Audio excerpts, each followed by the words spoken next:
Okay, so picture this. You've just made an amazing meal. You're feeling like a total pro. But then you turn around and the kitchen looks like an absolute disaster zone, right? Pots, pans, utensils, everywhere. If this sounds even a little bit familiar, well, you are in exactly the right place. Because today we're going to dig into why some of us leave that chaos for later, while others just magically seem to clean as they go. I just love this quote. I could turn making toast into a three-pot affair.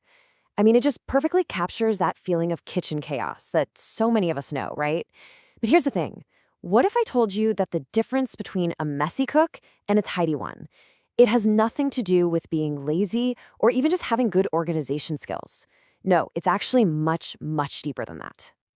So you've basically got these two types of people, right? On one side, you have the chaos cook. Every single spoon just adds to this growing mountain of I'll deal with it later. And then on the other side, you've got the Zen chef who seems to just glide through the kitchen, cleaning up as they go. So the central mystery for us today is what is the real difference here? And more importantly, what does it tell us about how our brains are actually wired? And this simple observation, it actually sends you down this totally fascinating rabbit hole of psychological research. It turns out there's a really profound connection between our little kitchen habits and some pretty powerful personality traits. Because here's the crucial part, you guys. This is not just about some cleaning hack. Nope. How you deal with a dirty pan is actually a direct window into your cognitive skills, your emotional state, and yeah, even your long-term life strategies. So, you ready to see what your habits say about you?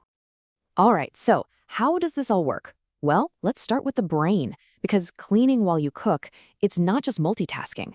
It's actually a sign of some seriously impressive mental processing that's happening behind the scenes. The first big idea we need to talk about is something called executive function. What this really means is that rinsing off a cutting board while your onions are sautéing, that's not just cleaning.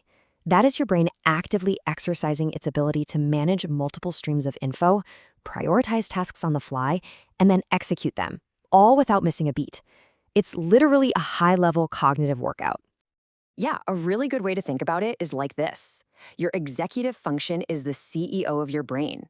It's in there making all these real-time decisions, allocating resources, and just keeping the whole operation running smoothly. And people who have strong executive function, they don't get overwhelmed as easily. And that's true whether they're in the kitchen or tackling a super complex project at work. This little habit also shows really strong impulse control. I mean, think about it. Every single time you choose to wash that one dish right now, you are actively fighting the urge to procrastinate.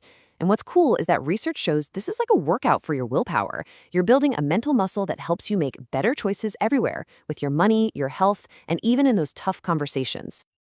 And get this, it also points to something called enhanced spatial intelligence. You're basically creating a mental map of your kitchen on the fly, always thinking ahead, anticipating where you'll need space next, and moving things around super efficiently. It's literally the same skill that helps you nail a parallel park or pack a suitcase like a Tetris master. You're just seeing possibilities for order where a lot of people just see chaos. So when you really boil it all down, it comes back to this one core mindset. Are you someone who goes for short-term ease, which, let's be honest, usually leads to long-term pain, or are you willing to put in a little bit of effort right now for a way better result later? That pattern of thinking, that right there is a huge hallmark of success in pretty much every area of life. But okay, this isn't just about the brain's raw processing power. It's also deeply connected to our emotional landscape. Believe it or not, a clean counter can be a really powerful reflection of our inner peace. And there is hard science behind this.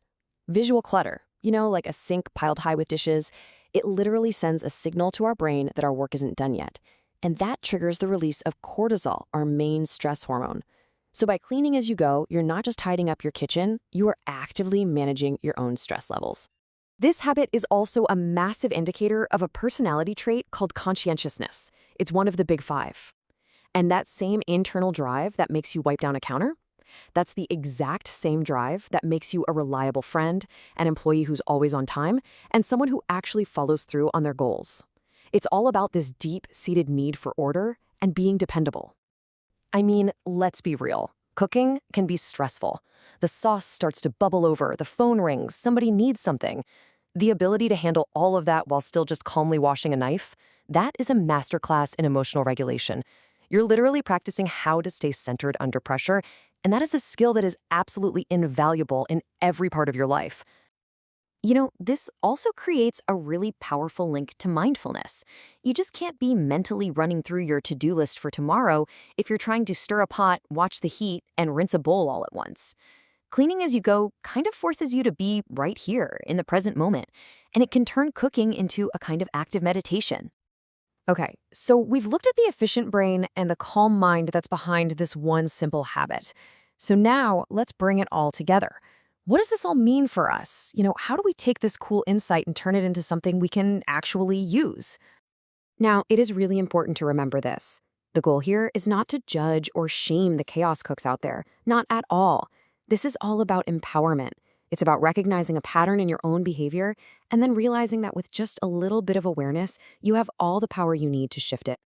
And look, you don't need a total personality overhaul to do this. The advice is to start incredibly small. So the next time you're cooking and you've got like 30 seconds while something is simmering, just wash one thing, a single spoon, a measuring cup, whatever.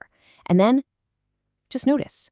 Pay attention to that little feeling of accomplishment, that tiny sense of being a little more in control. And that really brings us to our final powerful thought. Because this whole principle of tackling small things right away instead of letting them pile up, it doesn't just apply to the kitchen, does it? It applies to your emails, to those difficult conversations you've been putting off, to those big, daunting projects.